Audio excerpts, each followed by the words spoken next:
throughout our great nation across the world today. As we mark the 70th anniversary of the end of hostilities of the Korean War, also known as the Armistice, which was signed July 27, 1953. We have many special guests who have joined us today to include fellow veterans, their families, the military organization that serve our veterans in multifaceted ways. We thank you all for joining us. Let's give them a round of applause.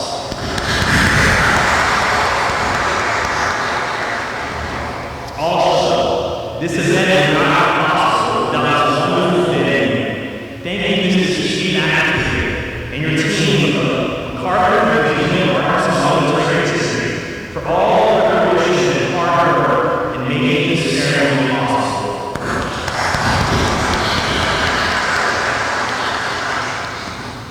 But the reason we are here is to honor all of our Korean veterans and their families. I'd like to bring to your attention the two chairs that are placed in front of the podium.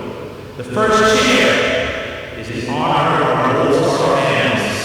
These are families who have felt pain and loss of honor. To these families,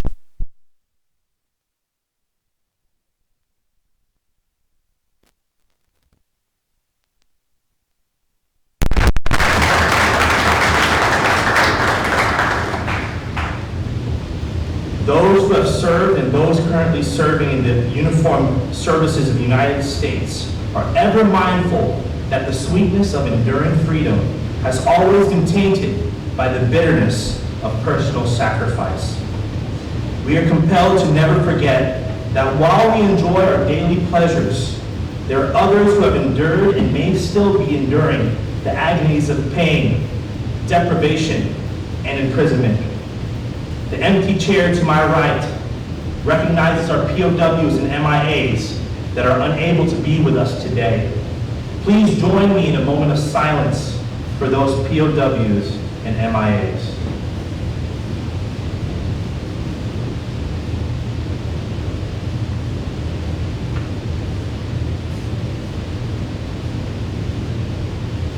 And at this time, we welcome President of the Korean American Federation, Dr. Naomi Rogers, to read the proclamation.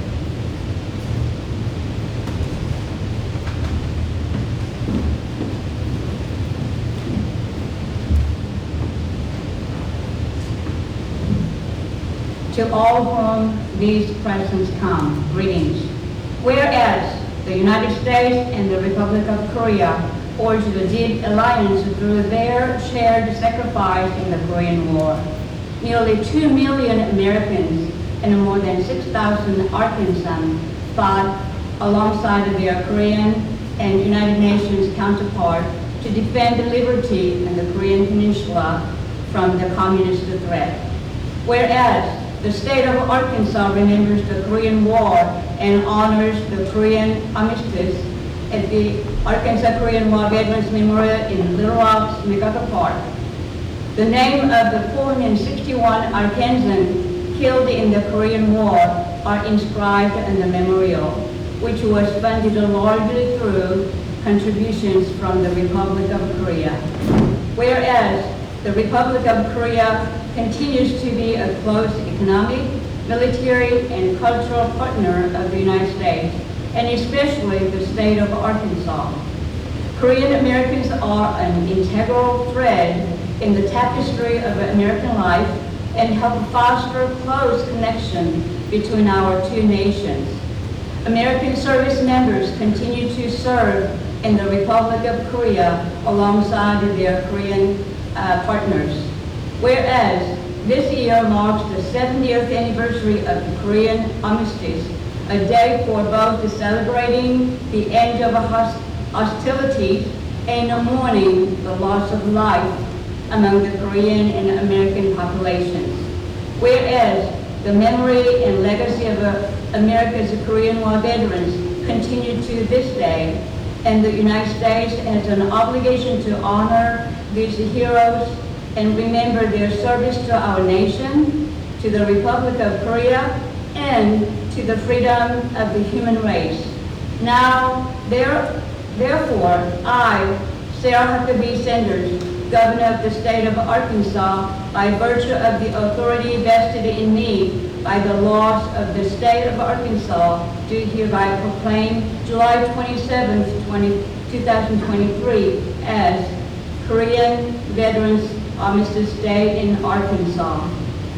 In testimony whereof, I have hereunto set my hand and caused the great seal of the State of Arkansas to be affixed to this 24th day of July in the year of our Lord 2023, signed by Governor Sarah Huckabee Sanders.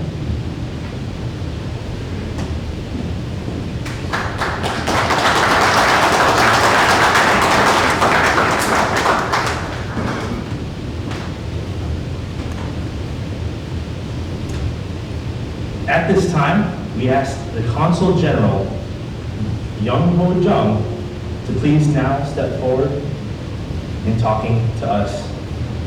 Thank you.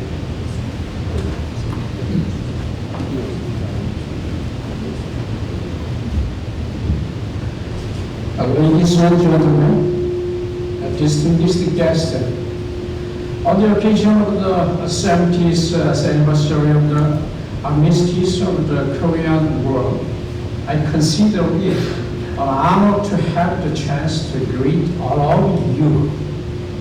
I would like to express my gratitude to the Honorable Governor, Sarah Huckabee Sanders, for supporting us in holding this meaningful event.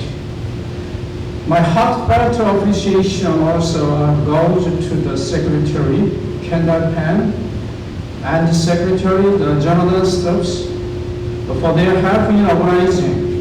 Additionally, I would like to extend my thanks to Dr. Rogers for her own time to prepare this event. Lastly, on behalf of the government of the Republic of Korea, I sincerely thank all the veterans present here today. I wish to assure you that all the Korean people will never forget the sacrifices you made for the freedom and peace of Korea. The veterans of the Korean War, thanks to you, Korea has been able to become everything it is today.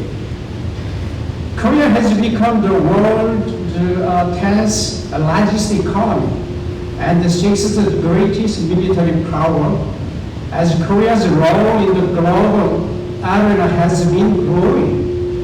We have also been invited to attend the G7 summit.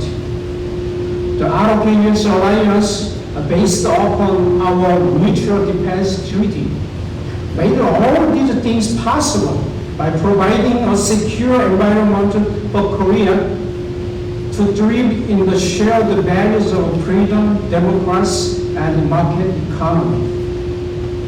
You know, in April of this year, when President Yoon Suk-yeol visited Washington, D.C. for a summit with President Biden, they together laid the bedrock for alliance to expand and develop for another 70 years. In particular, with the signing of the Washington Declaration, our security alliance depended from one based on conventional warfare to one that prepares for the dangers of nuclear weapons. This keeps with the Yoon government's policy to establish peace on the Korean Peninsula and in Northeast Asia through the superiority of overwhelming strengths. This strength is created by enhancing the ROK-US alliance and increasing cooperation with partner countries. Moreover, Korea strives to become what we call the global pivotal state, taking the lead in dealing with international challenges. Over the past half a century, Korea has gone from being an aid recipient to a donor country.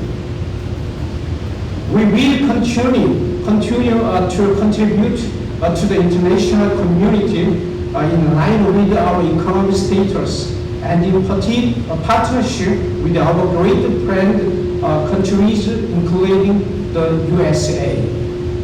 Ladies and gentlemen, as many of you are aware, the venue where we gather today carries great historical weight as the birthplace of General MacArthur. During the Korean War, his leadership as the Supreme Commander of the Allied UN forces were instrumental in changing the course of the conflict. His successful command of the Incheon landing operation proved to be a turning point, effectively shifting the tide of the war and reversing the unfavorable outlook in one swift stroke. At the time, the Incheon landing operation had an incredibly low success probability of 1 in 5,000, and many people opposed it.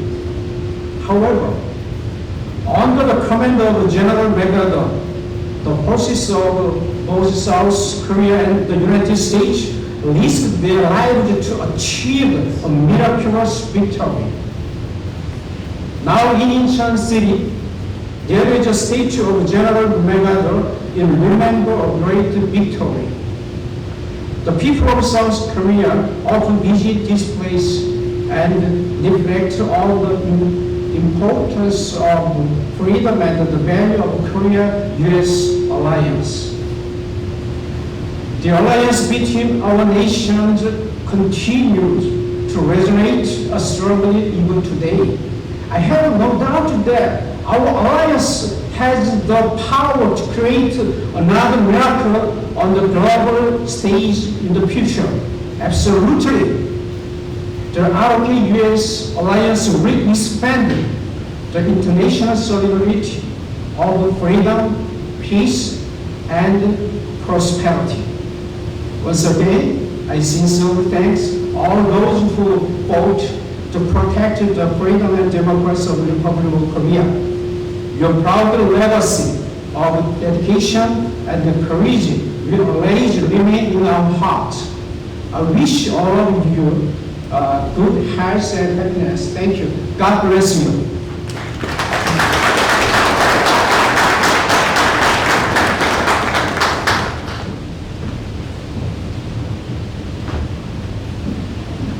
Now please welcome Major General, retired of Arkansas Department of Veteran Affairs Secretary Kendall Penn to introduce Governor Sanders.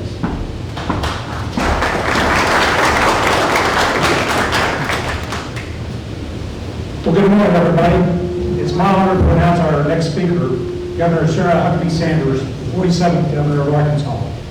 Governor Sanders was inaugurated on January the 10th, 2023, and she's the first woman to serve as the governor of the state and is currently the youngest governor in the nation.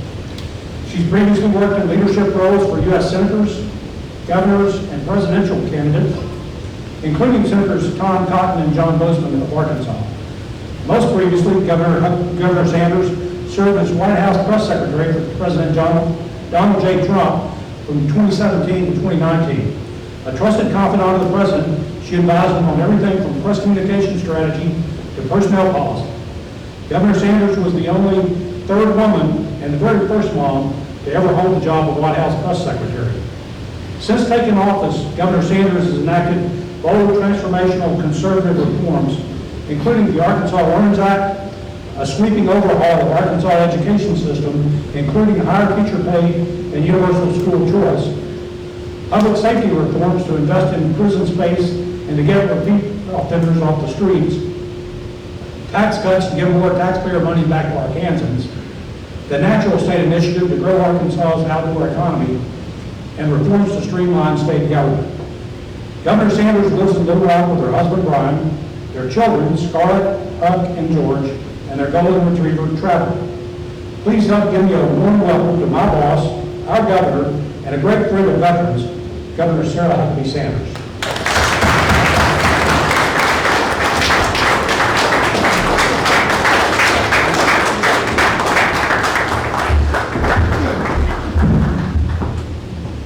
Good morning.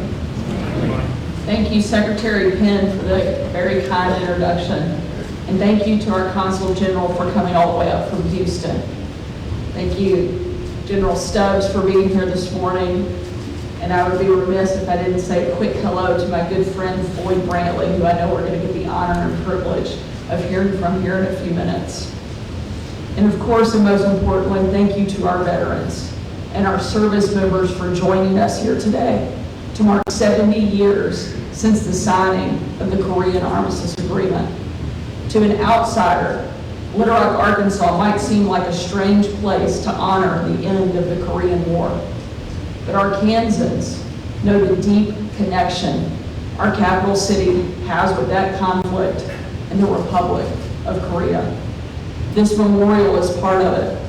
On the walls of our memorial are inscribed the names of each of the 461 Arkansans who lost their lives in the Korean War.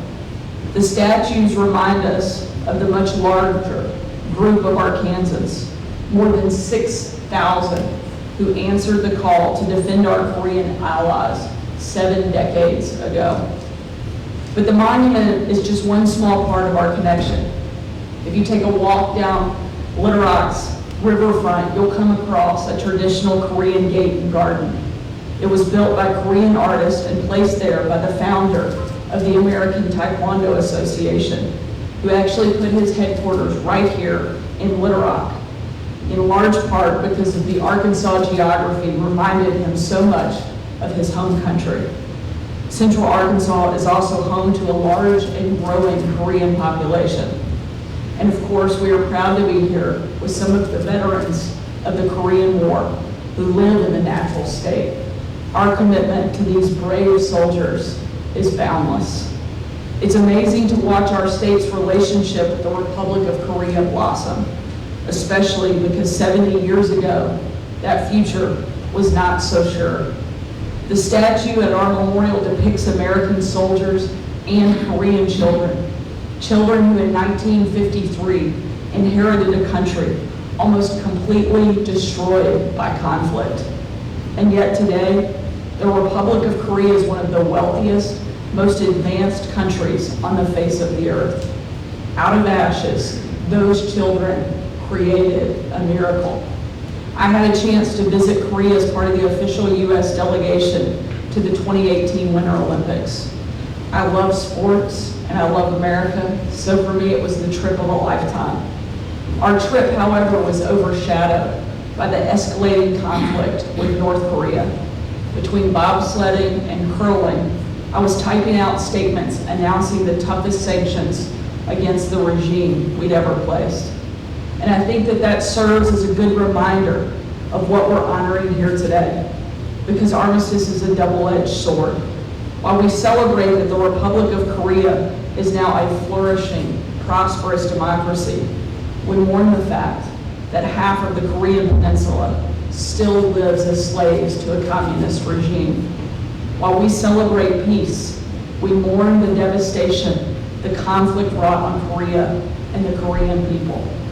And while we celebrate our amazing veterans and their service, we mourn their brothers in arms who never made it home.